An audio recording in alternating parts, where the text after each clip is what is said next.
Class 3 के प्यारे बच्चों, आज मैं आपको एक्सप्लेन करूंगी एक नया चैप्टर, वो भी बिल्कुल हिंदी में सॉल्व कराऊंगी सारे बुक एक्सरसाइजेस। तो ज़रूर वॉच करेंगे सक्सेना ट्यूटर्स की ये न्यू वीडियो। चलिए शुरू करते हैं बच्चों। आज की वीडियो में हम डिस्कस करेंगे अपनी यूनिट 3। आपको पता है यूनिट 3 में हम किस बारे में पढ़ने वाले हैं? Our topic will be nurturing nature. Nurturing nature means प्रकृति का से जो पोषण हमें मिलता है, प्रकृति के बारे में हम इस यूनिट में पढ़ेंगे। जितने भी चैप्टर्स पोएम आएंगे वो सब रिलेटेड होंगे प्रकृति से मिलने वाली चीज़ें, उनसे मिलने वाले पोषण, उनके यूजेस के बारे में। तो सबसे पहले बहुत ही प्यारा सा चैप्टर है नीम बाबा, जिसके बारे में हम स्टडी करते हैं। Let's begin. नीम बाबा।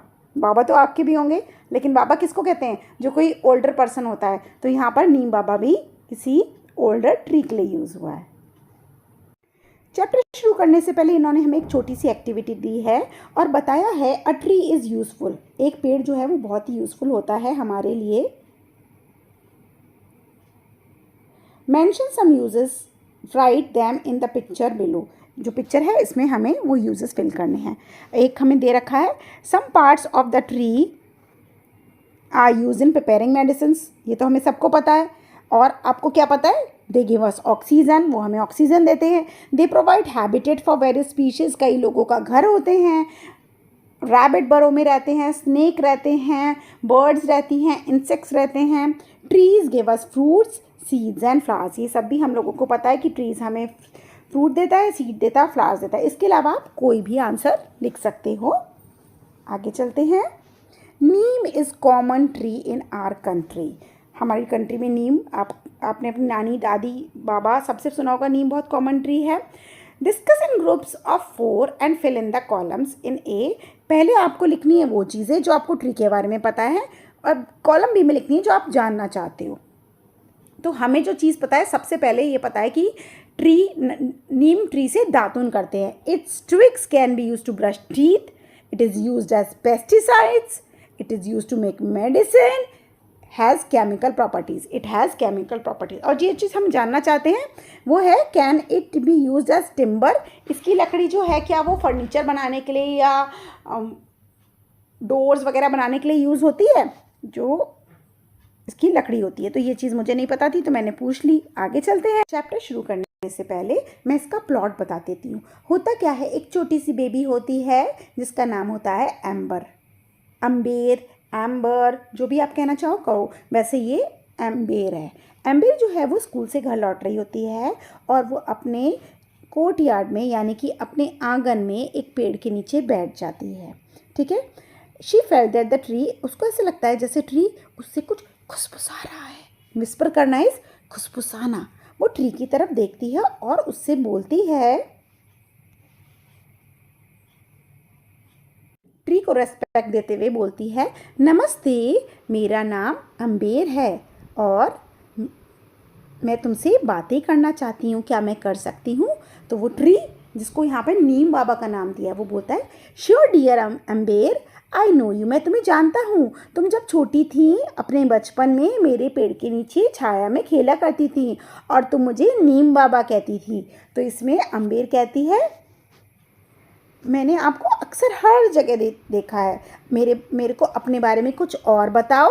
तो नीम बाबा कहते हैं, मैं बहुत बूढ़ा हूँ बेटा, बहुत मिलियंस ऑफ ईयर्स अगो पहले समवेयर इन नॉर्थ इंडिया और म्यांमार में पैदा हुआ था और धीरे धीरे मेरी फैमिली जो है वो अब इंडिया के बाहर भी फैल चुकी है, यानी कि मेरे टाइप के नीम ट्री अब इंडिया के बाहर के देशों में भी पाए जाते हैं। एम्बेर बोलती है, अरे इंडिया के बाहर भी? और where else can neem be found, और नीम ट्री कहाँ मिलता है? तो नीम बाबा बोलते हैं, मेरी फैमिली के आपको देखने को मिलेंगे एशिया में, अफ्रीकन कंट्रीज़ में और कुछ पार्ट्स ऑफ अमेरिका में भी, यानी कि इन जगहों, इन कंट्रीज़ में भी हमें नीम ट्री देखने को मिलता है। तो अम्बेर खुश हो जाती, बोलती, that's wonderful, who gave you your name? ये तो बहुत मज़ेदार बात है, तुम्हारा आपको अंकल आपको इसका नाम कैसे पढ़ता, आपको ऐसा नाम कैसे पड़ा, नीम कैसे पड़ा आपका नाम? तो नीम बाबा अपनी कहानी सुनाते हैं कि मेरे नाम की कहानी बहुत ही मज़ेदार है बेटा। मैं ना इंडिया में पैदा हुआ था और मेरा नाम एक संस्कृत वर्ड पे अरिष्ठा रखा गया था। अरिष्ठा का मतलब होता है बेटा जो बीमारियों को दूर करता है। फिर मुझे निम्बा कहा गया और निम्बाका कहा गया। The name Neem is given by Iranians, और जब ईरानियंस आए तो उन्होंने निम्बा निम्बाका से मिलाकर हटाकर मेरा नाम नीम रख दिया। अम्बेर बोलती है सच में अंकल? नीम बाबा कहते हैं हाँ बेटा, इन हिंदी माय नेम इज़ निम, हिंदी में मेरा नाम निम है। इन इंडिया मेरे और भी बहुत सारे नाम हैं। ये पैराग्राफ ज़रा इम्पॉर्टेंट है, इसे मार्क कर लेना। ट्री के और नेम क्या है नीम के? नीम, लिम्बा,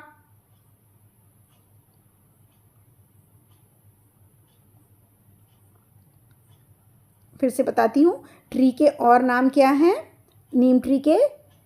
नीम, लिम्बा, निमोरी, निम्बोन, निम्बामोंड, निम्बे, नीमो, नीमो नीमो। ओके। अम्बेर कहती है अरे आप तो काफ़ी पॉपुलर हैं, ये तो बड़े मज़े की बात है। नीम बाबा कहते हैं dear Amber, we become well known for what we do. हम ना किस लिए पॉपुलर होते हैं? जो हम कार्य करते हैं उसी की वजह से लोग हमें पॉपुलर बना देते हैं।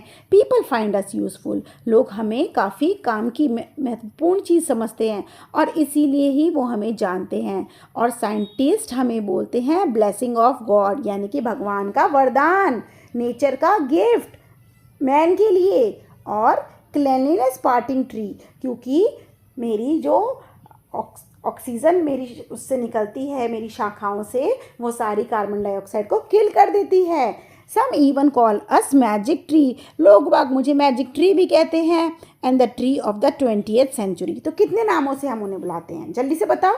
Natures gift to man, bitter grace of God, cleanliness parting tree और magic tree, tree of the 20th century. ठीक है, समझ में आया बेटा? क्वेश्चंस डिस्कस करते हैं। Amber found so many facts about the neem tree from Neem Baba. Fill up the fact sheet based on what Neem Baba told her. चलो अब नीचे वाली शीट फिल करेंगे, पेंसिल ले आओ, ज़रा फटाफट रेडी हो जाओ। तो चलो जल्दी से मार्क कर लो। कॉमन नेम क्या है? नीम, और given by Iranians. Period of birth क्या है? Millions of years ago. Born at North India और Myanmar, found in Asian and African countries. Common names क्या है? Neem, limba, nimori, nimbamond, nimbe, nimo. Name given by scientist bitter grace of God, nature's gift to man. Names given by others magic tree, the tree of the 20th century. फटाफट fill कर लो। इसी के साथ हम आ गए हैं सेकेंड पार्ट पे। ठीक है, अम्बेर बोलती है I know that people clean teeth with your twigs and protect clothes with your leaves. Uncle मुझे आपके बारे में बहुत कुछ पता है बाबा जी, कि आपकी छोटी छोटी टहनियों से लोग अपने दांत मांजते हैं और आपको कपड़ों में, आपकी पत्तियों को कपड़ों में रखा जाता है जिसमें उसमें कीड़े ना लगें। और एक बार ना जब मेरे छोटे भाई को मीज़ल्स हो गए थे, यानी कि माता आ गई थी, तो डॉक्टर ने कहा कि नीम की पत्तियों को मेरे भाई के बेड पे रख दो और नीम की पत्तियों पे मेरे भाई को सुलाओ। क्या आप मुझे बता सकते हो ऐसा क्यों? तो नीम बाबा बोलते हैं डॉक्टर्स को पता है कि नीम के अंदर बहुत सारी केमिकल प्रॉपर्टीज़ होती हैं जिससे वो जर्म्स को डिस्ट्रॉय कर देती हैं। मीजल्स जैसी बीमारी में बहुत खुजली होती है पूरी बॉडी में, और नीम की पत्तियां बहुत आराम देती हैं और जर्म्स को फैलने से रोकती हैं। नीम की पत्तियां, नीम की छाल, नीम के फूल, नीम के फल और नीम की जड़ें बहुत सारी मेडिसिन को बनाने में काम आती हैं, जिससे कई बीमारियों का अंत होता है। बड़ा ही काम वाला ट्री है भाई ये तो।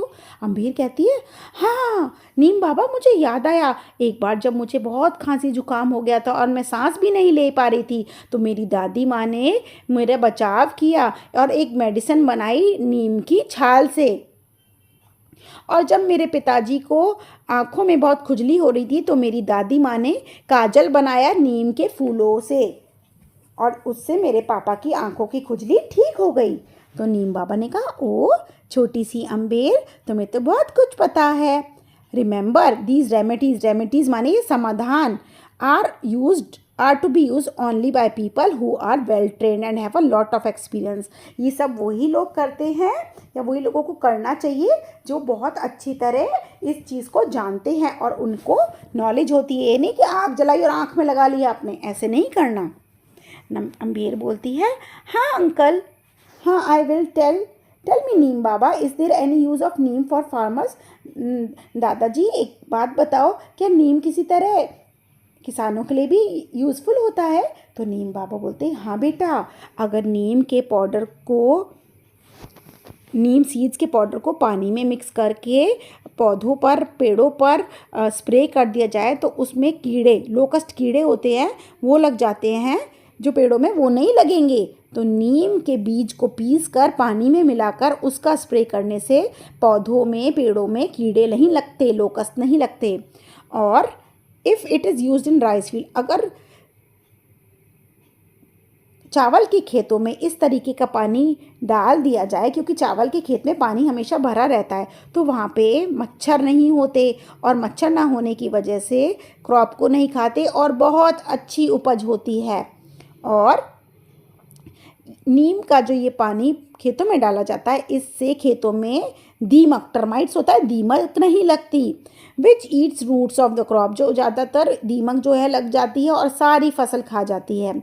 और इसकी वजह से नीम का जो छिड़काव होता है वहाँ पर इंसेक्ट्स भी नहीं फैलते हैं। अम्बेर कहती है, अरे that means if we put the powder of neem seeds in stagnant water around our house, stagnant water होता है रुका हुआ पानी। इसका मतलब है दादाजी, जब हमारे घर के पास बारिशों में पानी रुक जाता है तो उसमें अगर हम नीम की बीजों का पाउडर डाल दें तो हमारे यहाँ मस्किटो नहीं होंगे क्या? और ये तो बड़ा सस्ता उपचार है और इससे मॉस्किटो पैदा होना भी कम हो जाएंगे। Please tell me other uses of neem in our daily life. दादाजी मुझे नीम के और कुछ उपाय बताइए कि नीम और किस चीज़ों में यूज़ होता है। तो नीम बाबा कहते हैं, ऑफ कोर्स मैं बताता हूँ। लोग जो हैं वो अपनी जो स्टोर करके रखते हैं चावल, गेहूँ, उन सब में इंसेक्ट्स रोकने के लिए नीम का पाउडर उसमें डाल देते हैं। और नीम का जो ऑयल है ना, वो सोप्स और टूथपेस्ट बनाने में भी यूज़ होता है। Furniture made from neem wood is not eaten by termites, और जो फर्नीचर नीम की लकड़ी से बनता है ना, उसमें कभी दीमक लग ही नहीं सकती। और तो और नीम का पेड़ जो है हवा को प्यूरिफाई करता है, खूब ऑक्सीजन फैलाता है। There are many qualities yet to be discovered, और बहुत सारी क्वालिटीज़ तो ऐसी हैं नीम की जो अभी डिस्कवर भी नहीं हुई। क्या तुम उन्हें डिस्कवर करोगी, उनकी खोजबीन करोगी जब तुम बड़ी हो जाओगी? हाँ दादा नीम बाबा, मैं ज़रूर करूँगी। Thank you for your time today. आपके इतनी अच्छी बातों को बताने के लिए धन्यवाद। Bless you my child. मेरी बेटी, तुम हमेशा खुश रहो। और ये ली गई हैं नीम बाबा से, जो कि SI फारूकी जी ने लिखी है। और मैंने कैसी समझाई है कमेंट सेक्शन में भी तो बताना। अगली वीडियो में लेकर के आऊँगी सारे क्वेश्चन आंसर्स, बुक एक्सरसाइज, झटपट सॉल्व करवा दूँगी आपका सारा सिलेबस। तो बने रहिए मेरी वीडियो में। और तो और अपने दोस्तों को भी बताओ, सक्सेना ट्यूटर्स क्या धमाकेदार वीडियो बना रहे हैं। जल्दी मिलेंगे नेक्स्ट वीडियो में। Bye bye.